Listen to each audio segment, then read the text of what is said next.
Bwana Yesu asifiwe dadangu. Milele amina. Samahani sana kwa usumbufu.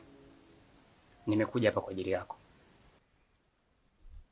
Na nilikuwa na mazungumzo muhimu sana ya kuweza kuongea na wewe. Wewe. Wewe si nilikwambia sitaki mazoea na wewe?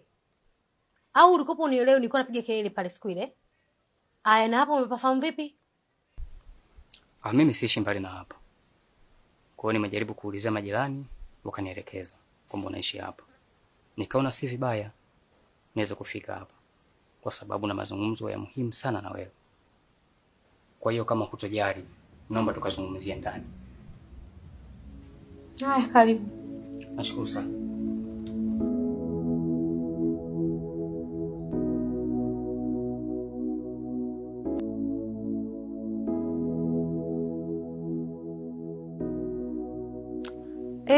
Nakusikiliza. Mimi nashukuru kwa kunikaribisha.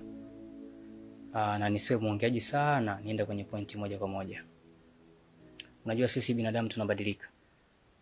Na tunakuwa pia. Maana yake nafikia wakati hata wazazi wangu wenyewe wananiambia kabisa, Amani, Amani, umeshakuwa mtu mzima sasa. Inatakiwa upate mwenzio. Kwa hiyo nikakaa nikafikiria, nikaona ni kweli. Na hata nikajaribu kuliingiza hili katika maombi. Na naamini zaidi kwamba mke mwema hutoka kwa Bwana. Kwa hiyo nimeonyesha zaidi kwamba wewe unanifaa kuwa mke wangu. Dunia ino